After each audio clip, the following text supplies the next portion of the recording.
I'm really excited to hear you say that, because if I heard you, you said 60% of the folks that participated in this were investing in people. It wasn't necessarily like a dollars and cents thing. Correct. A lot of clients are now, their office has been sitting empty for a while. They're having a little trouble getting the people back to the office. They want to do something. They don't know what to do. So we've been telling them, well, start small.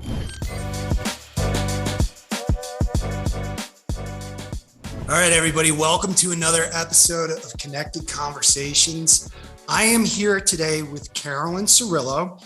She is the Applied Insights and Knowledge Manager from Miller Knoll. Did I get that right? I might have messed it up. Pretty close.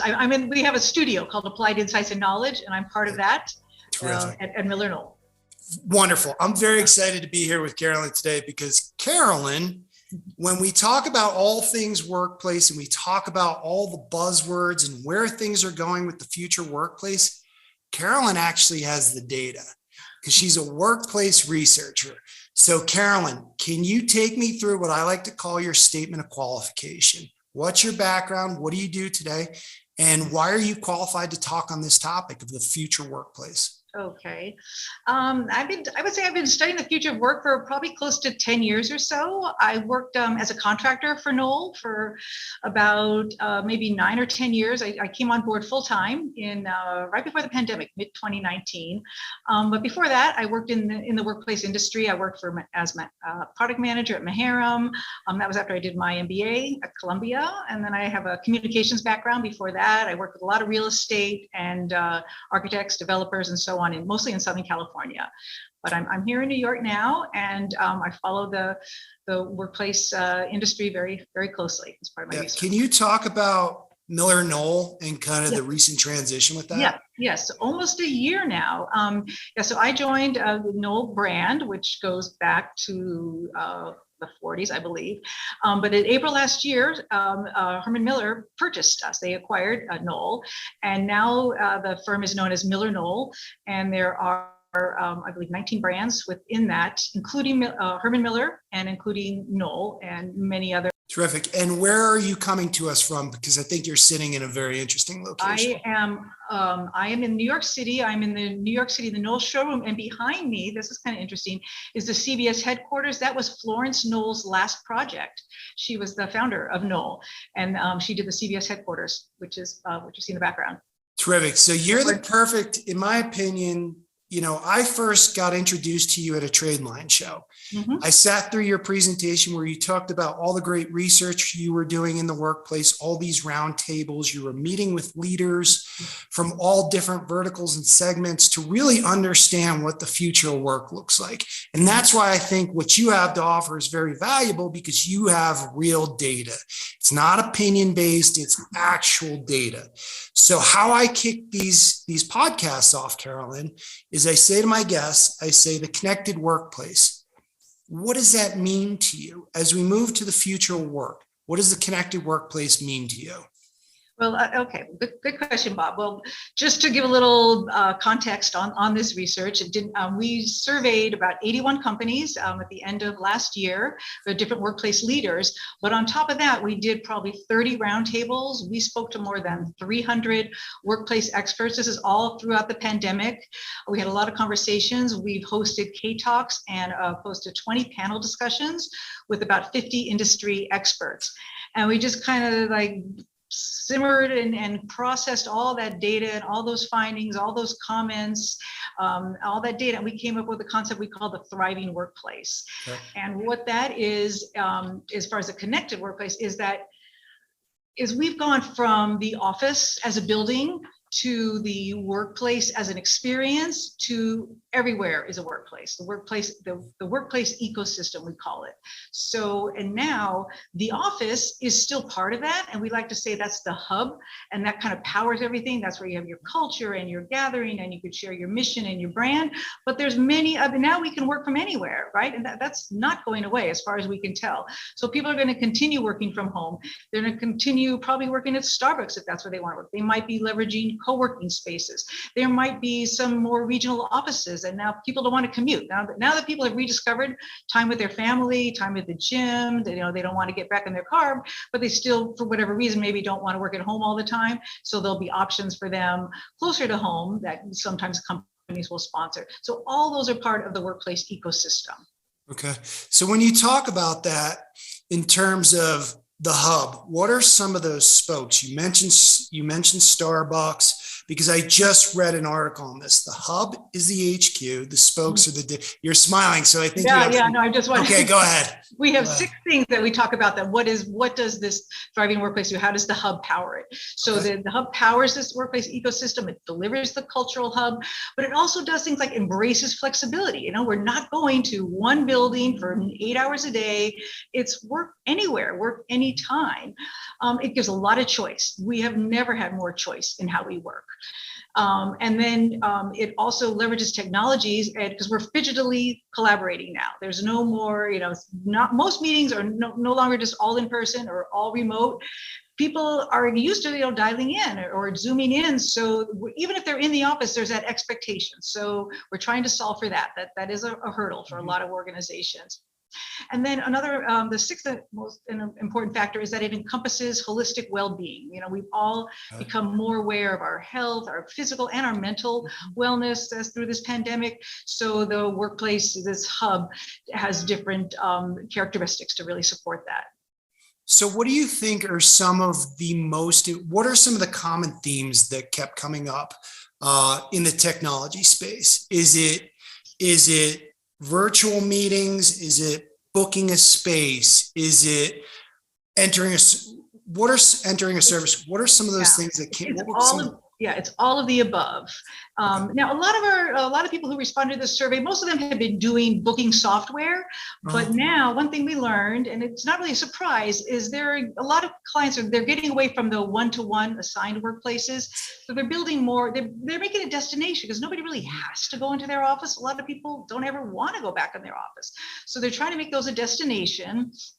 And so they're sort of spending a lot more space on collaborative zones, more inviting, more hospitality, more special, and not necessarily a ping pong table, but it could be just like a lot of natural light, really wide, passageways and wayfinding, so on, like things like that. Does that go back to the health and well-being you were just talking about? Yeah, it's just something that's woven in throughout. And part of that is just having the choice and being able to call in from home if you're not really feeling that well that day, or if you just, need to, you want to spend time with your family, or you have something coming up. Just having that flexibility, that all feeds into more employee empowerment and feeling good about things.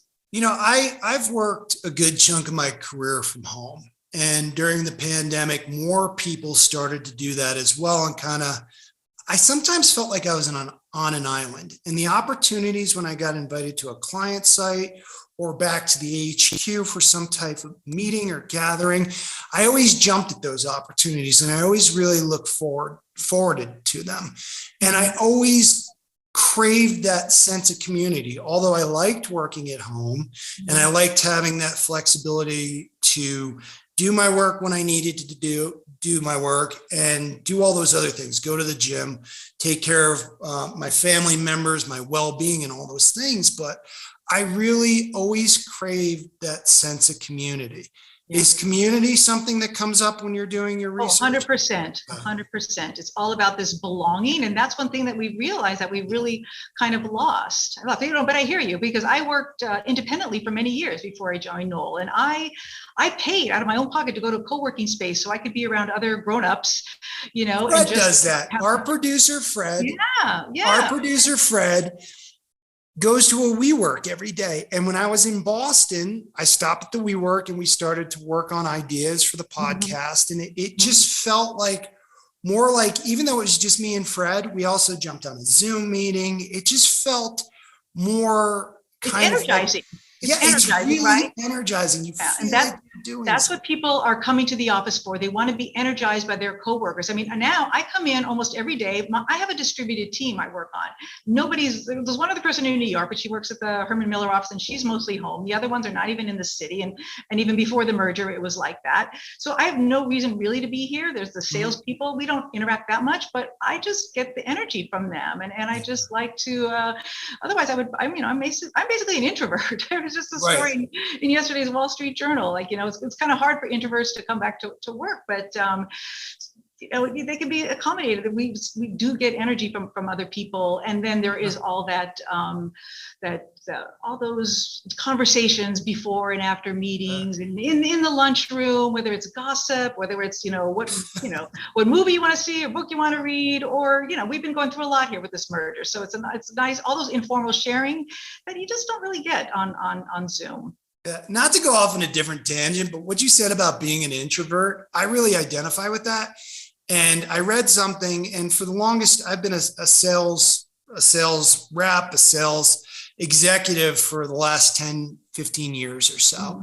And what I read about introverts was, since they don't need to be the center of attention and they don't need to hear themselves talk, they're really good listeners. Mm-hmm. So what you just said really resonated with me, because even though you maybe lean towards being an introvert, you still want to go engage with folks and hear about their experiences and hear their stories. And that's what the hub, and that's what I really think the purpose of the workplace should be, to hear ideas and share your ideas, mm-hmm. and come together and collaborate on those projects. We did one of these connected conversations with a consultant, and she was saying at a very basic level, all people really wanted out of technology was to know whether or not Carolyn was going to be in the office that day, or Bob was going to be in the office that day. You mean on the reserving things, on the room reservation things? Yeah, just as simple like, I'm going to be there today. Yeah, and that's what they are. And that's what we hear from our clients too. Like, they'll say that the team leader will say, I'm going to be in this day. Is anybody, not requiring them to be in, but like she wants to go in when she knows her teammates are going to be there. But then another thing that we've learned is that our research showed us that you think all this new planning for the office is all financially driven. We went through all we call the open office and the benching and all that. 60% of the clients cited people factors when they're reimagining their office. They want that's what's driving the redesign. And so it is the collaboration areas, it is the hospitality, but it's also other phone rooms and Zoom rooms and things. So like, say you come into the office, you still probably have some other calls to catch up on, or maybe you want to do some other work. So you need to have some private spaces or some quiet spaces for that. And you can't have all just one big community space, or you need to provide the different options. I'm really excited to hear you say that, because if I heard you said 60% of the folks that participated in this were investing in people. It wasn't necessarily like a dollars and cents thing. Correct. They were investing back into the people. Yeah, that's when they were looking at how they were going to reimagine their office. They wanted to know what it was, just making them more comfortable, making just things that would drive the people and make them enjoy the space. It wasn't about dollars and cents. When you were talking to these folks, did they come from all different verticals, as we call it? Yeah, all industries. We've had a lot of financial, law, pharmaceutical products, life sciences, all kinds of technology, hardware, software, pretty much education. We did a lot in higher ed, a little bit in healthcare. But yeah, pretty much those industries. So pretty different verticals. Sometimes I don't mean to call products. I don't mean to call anybody out, but was any one more progressive than the other that you got a sense for? Well, and if so, why? Interesting. Well, we just did one on piloting, because a lot of clients are now, their office has been sitting empty for a while. They're having a little trouble getting their people back to the office. They want to do something. They don't know what to do. So we've been telling them, well, start small. Just let's take a lesson from technology. Let's do a little, beta test, do a pilot. iterate it, measure it, try again. So we did one on, and we gathered a group of clients who were at all different stages of that.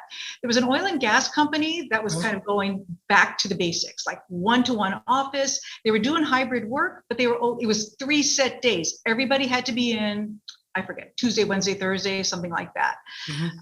Whereas technology firms, they were planning more neighborhoods, and that's a little bit closer to what we talk about in the thriving workplace, where you just say, okay, your team is going to be here, and here there'll be conference rooms and that, but you figure out your schedule, you figure out who sits where, you empower them that way. So I would say the technology were a little more progressive.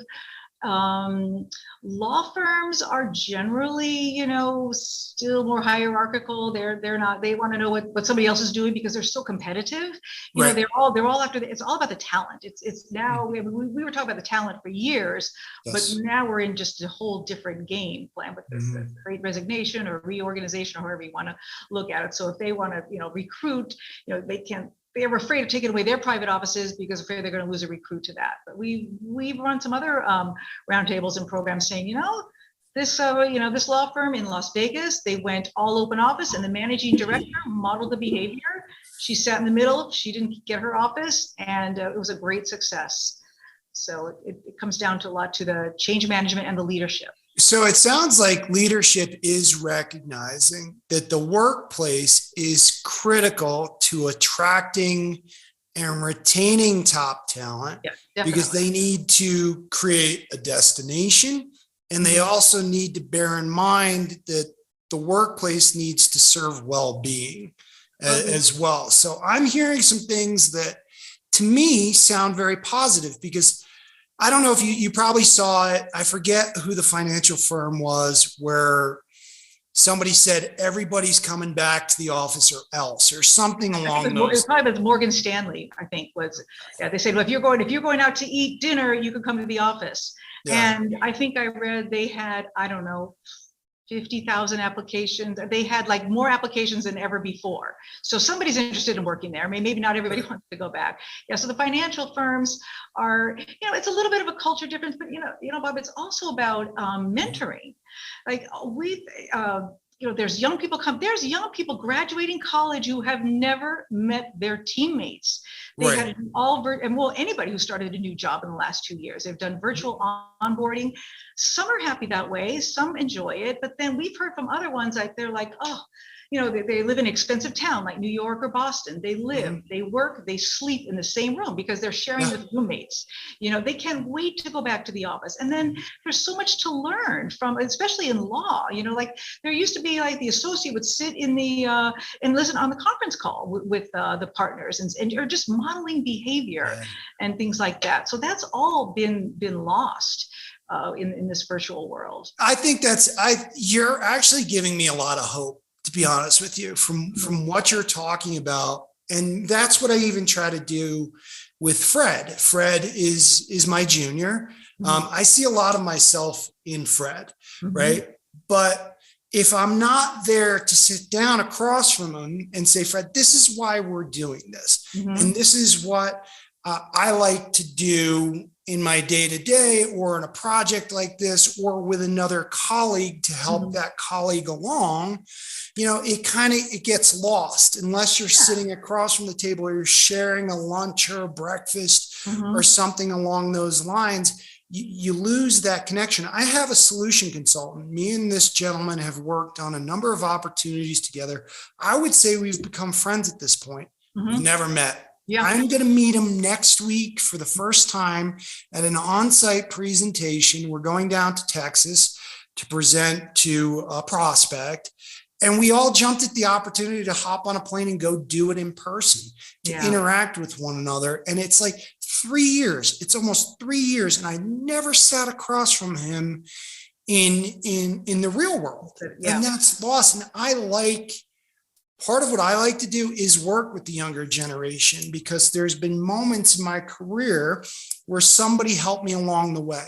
And that person was either a manager. One of the best managers I ever had, his last name was Cirillo. Oh, no kidding. I think I told you this I asked you if somehow he was my manager in one of my very first jobs, Anthony Cirillo. Oh, yes, I think you did mention that. And like he would come, I was on site at a financial institution. I was a space planner, and he would come and check in on me. He'd just sit down across from me. Hey, Bob, how's it going? And when I left the company, I said, he got it. He got it. But we had that human this was long before Zoom. I was still using Lotus Notes. That bank was using Lotus Notes, if you could believe that. Funny. And you're just touching on so many things that give me hope for what. Yeah, because I think we're realizing how much we miss, because we have made great strides, and there have been so many people who wanted to work from home, call centers, software developers, whether they're introverted, whether they have family, for whatever reason. And so they got that opportunity, and companies found out that, wow, we haven't lost any productivity. Right. But there's some school of thought that I think we're at the end of that line, right. And people are zoomed out, and they're starting to realize all these things that are missed. And then it's also a difference if you've had this relationship for a few years, or say you have established relationships. Like I look at some of the people in our organization who've been together for many years. So, even though we're all remote, we're on the call, we could check in. But if you've never made that connection with somebody, and you're still kind of new, and you just don't know, and you don't have somebody kind of sitting up next to you or kind of showing you the ropes, it's a little bit awkward. It just takes a little bit longer. Yeah. I can't imagine, because you said that about the younger generation coming into the workplace. Gosh, I mean, it's so overwhelming to transition from college or whatever you were doing to corporate America, or to being part of a team and being part of a company driving towards a mission. And if you can't do that in person, and you don't have that connectivity, if you will, I couldn't imagine it. Like when I started, I went to an office, and right. Well, it is different. I mean, this generation, they've been the Gen Z, they've been connected since birth practically. They've never not known a world without the internet or without their phone. At the same time, they very much desire that in-person connectivity. They have their, they might make a date with somebody, or they might meet somebody online, and they go to the same school, or they live in the same town, and then they get together. So they really need that. I'll give you another example. Sure. We did a roundtable. This was before the pandemic, and we were talking about mentoring, and it was a little bit of reverse mentoring. This was at a design firm, and they were so impressed. All these young interns and their new hires, they had technical skills and all those CAD programs, Revit, all that the senior people didn't even know. So they were phenomenal for that. They just needed some little nuance. I mean, they had to tell somebody, you can't sit there and twirl your hair at a client meeting. You can't sit there, be checking your phone at a meeting, so they needed somebody to pull them aside and say, this is the appropriate, it's etiquette. It's that etiquette that you can do by observing somebody, but I don't know if you can say that in writing or something like that. It's so funny you say that, because I read an article about this. Showing your hands in a meeting or on a Zoom is etiquette, because my smartphone is away from me. Right. So that's showing that you're engaged. It's showing you don't have something in your hands distracting you. And I really, again, I can't help but say, everything you're talking about, to me, what's resonating with me is human connection.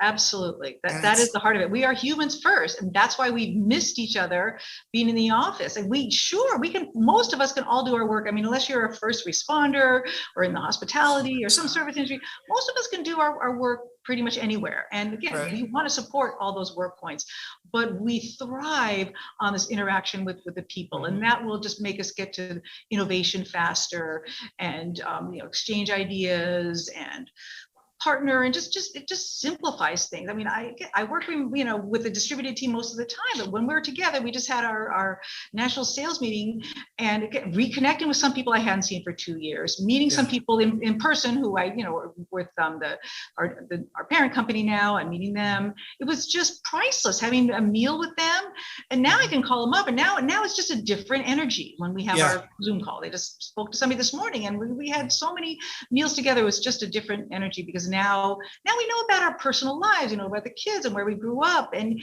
you don't always get to that on video calls. Yeah. So all this, again, like the way I would classify this conversation with you is hopeful, Carolyn. I'm glad you say that. Yeah. I really mean that. So now that we've kind of talked about, I would love to hear your take on where we go from here. What is, I'm not asking you to predict the future, but where do you think things go from here as we start to re-enter the workplace and we get back and we get into kind of a hybrid model? We understand the HQ is there for a specific reason. Where do things go from here? So you want to talk a little bit about like what some of these spaces might look like and things like that? Yeah. I mean, I think we're going to keep refining, because I think we're trying things and we're finding some things work and some things don't. I mean, one of the most complicated are these hybrid meetings. And I don't know about you, but if you've ever sat in I have sat in numerous meetings where a group of people at the conference table and a few people on their cameras. And it's just not a quality experience. It's one thing when we're all the same square. It's one thing when we're all in person, but going forward. Hang on a second. I need to pause you. Are you going to the metaverse? Are we now talking about the metaverse? I'm not quite there yet. I don't know. I've been on panels with people who said, yeah, I just did my Oculus meeting. I'm not really ready for that. Oh my gosh. But the holograms, I think those are coming.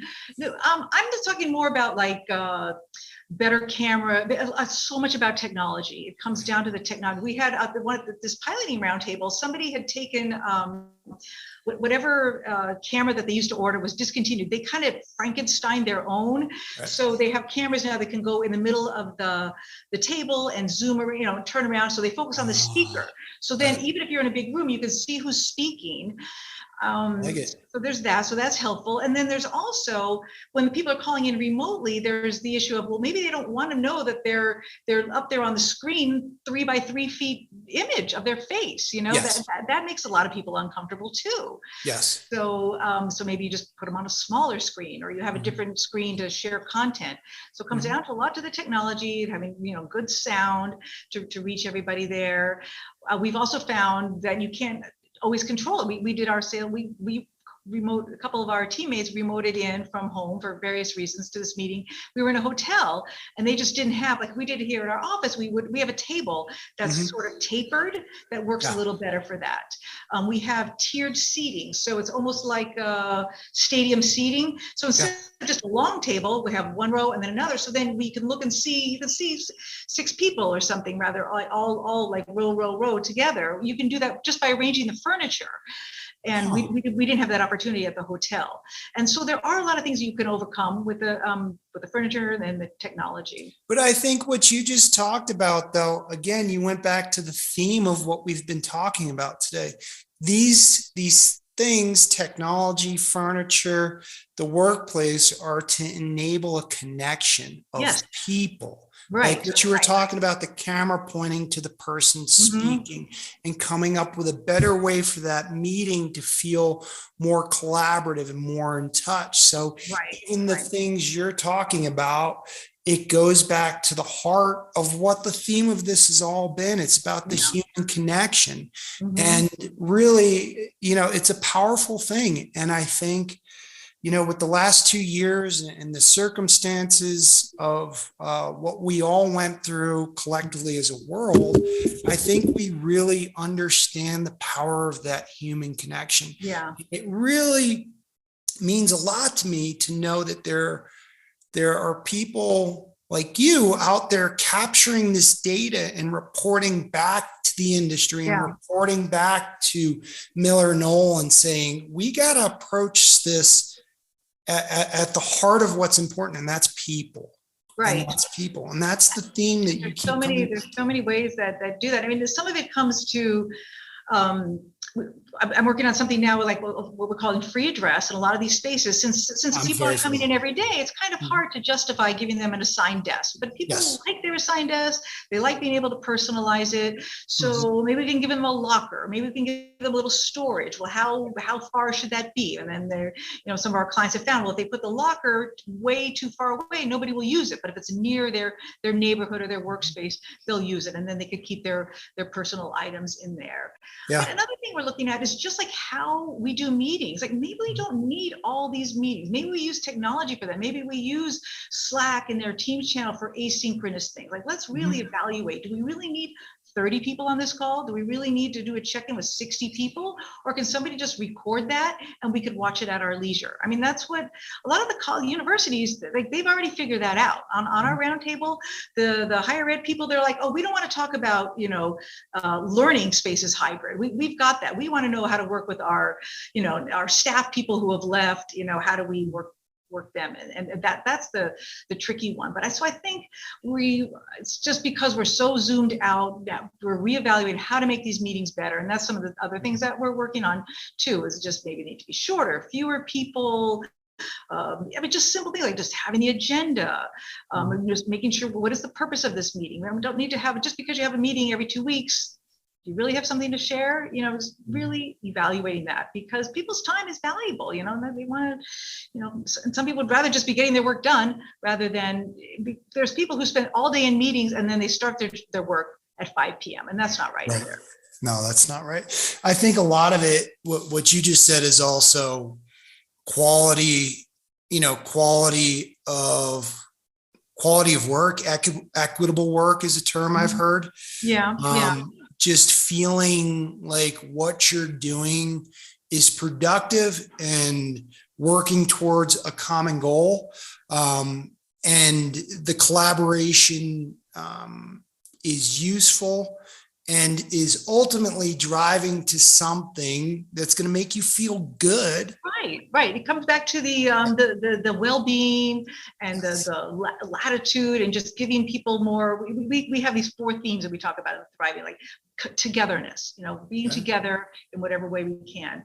Restoration, and that kind of comes back to the well-being and all the ways that we can support that, and giving yourself in. I mean, that could be having a breather of a lot of companies. It took a while for people to figure this out, but instead of scheduling every meeting for 30 minutes or 60 minutes, schedule it for 50 minutes or start at 10 minutes. I've heard that.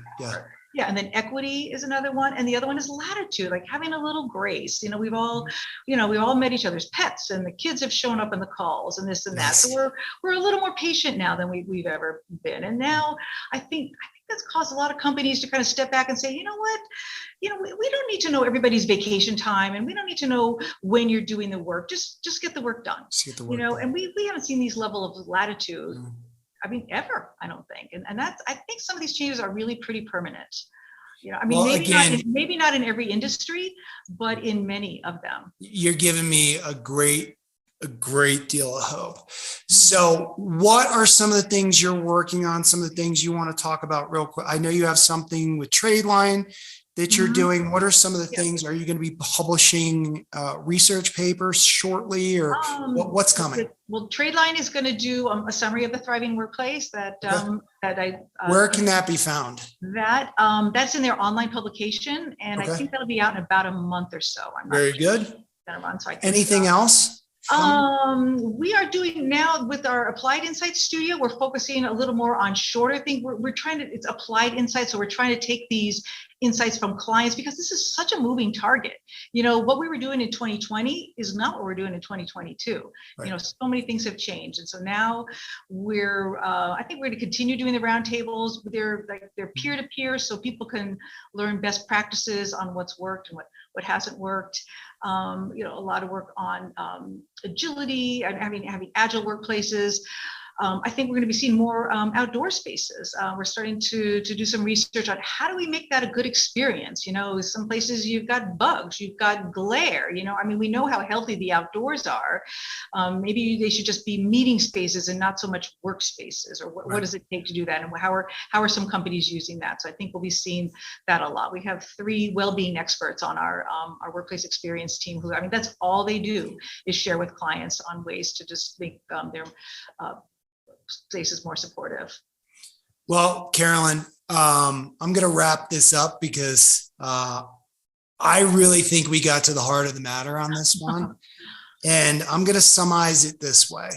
The connected workplace, to Carolyn, and the research that you're doing means connecting people and bringing people together and providing spaces and the furniture and the technology that enables people to come together, collaborate with a focus on well-being and a focus on a quality workplace experience. Yes. Is that fair? I think that's fair. Are you taking my job now? Because I think you summarized it. I am not. I cannot crunch the numbers. I was never very good at math.